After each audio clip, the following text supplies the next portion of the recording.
पौराणिक कथा के अनुसार एक बार धर्मराज युधिष्ठिर ने भगवान श्री कृष्ण से कहा, हे प्रभु, मैंने ज्येष्ठ माह के शुक्ल पक्ष की निर्जला एकादशी की कथा सुनी। अब आप कृपा करके आषाढ़ माह के कृष्ण पक्ष की एकादशी की कथा सुनाइए। इस एकादशी का नाम तथा महत्व क्या है?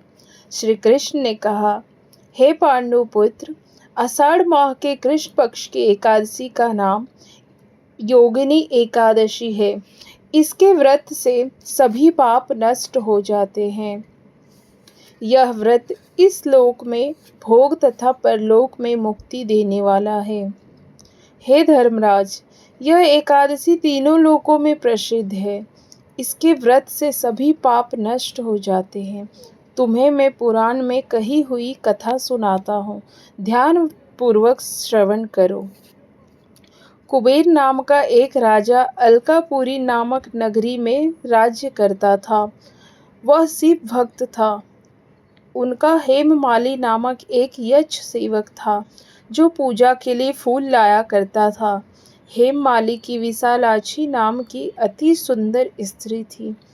एक दिन वह मानसरोवर से पुष्प लेकर आया, किंतु काम सख्त होने के कारण पुष्पों को रखकर अपनी स्त्री के साथ रमन करने लगा। इस भोग विलास में दोपहर हो गई। हेममाली की राह देखते देखते जब राजा कुबेर को दोपहर हो गई तो उसने क्रोधपूर्वक अपने सेवक को आज्ञा दी कि तुम लोग जाकर पता लगाओ कि हेममाली अभी तक पुष्प लेकर क्यों नहीं आया। जब सेवकों ने उसका पता लगाकर जब राजा के पास आकर बताया, हे राजन, वह हेममाली अपनी स्त्री के साथ रमन कर रहा है। इस बात को सुनकर राजा कुबेर ने हेममाली को बुलाया। डर से कांपता हुआ हेममाली राजा के सामने उपस्थित हुआ। राजा को अत्यंत क्रोध आया और उसके होठ फड़फड़ाने लगे। राजा ने कहा, अरे अधर्म, तूने मेरे परम पूजनीय देवों के देव महादेव भगवान शिव जी का अपमान किया है। मैं तुझे श्राप देता हूँ, तू स्त्री वियोग में तड़पे और मृत्यु लोक में जाकर कोढ़ी का जीवन व्यतीत करे। कुबेर के श्राप से तत्क्षण स्वर्ग से पृथ्वी लोक पर आ गिरा और कोढ़ी हो गया। उसकी स्त्री भी उससे बिछड़ गई। मृत्यु लोक में आकर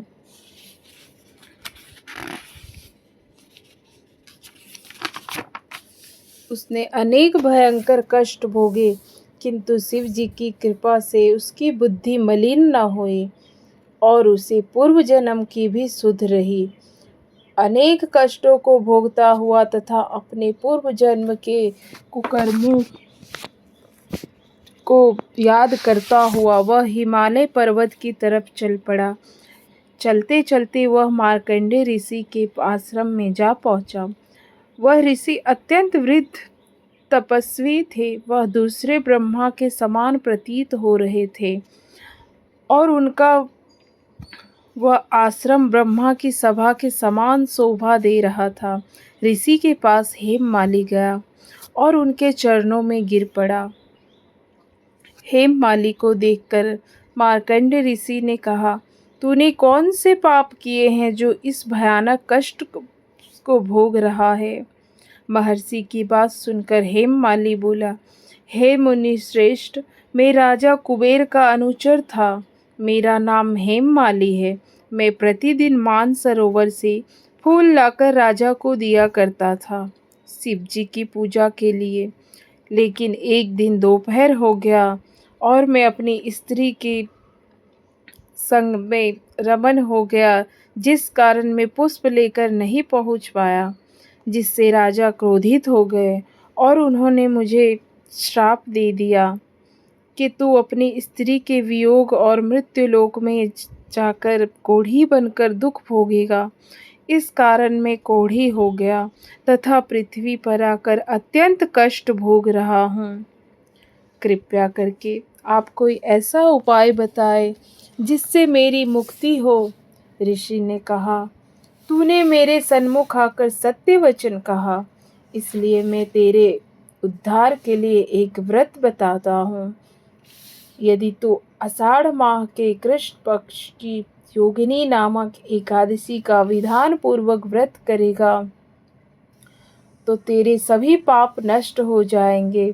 ऋषि के वचन को सुन हेममाली अति प्रसन्न हुआ और उनके वचनों के अनुसार योगिनी एकादशी का विधान पूर्वक व्रत करने लगा।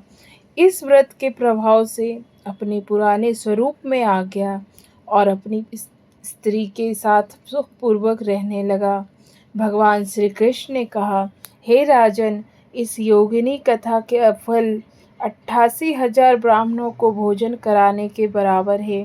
इसके व्रत से सभी पाप नष्ट हो जाते हैं और अंत में मोक्ष प्राप्त करके प्राणी स्वर्ग का अधिकारी बन जाता है। जय श्रीमन नारायण।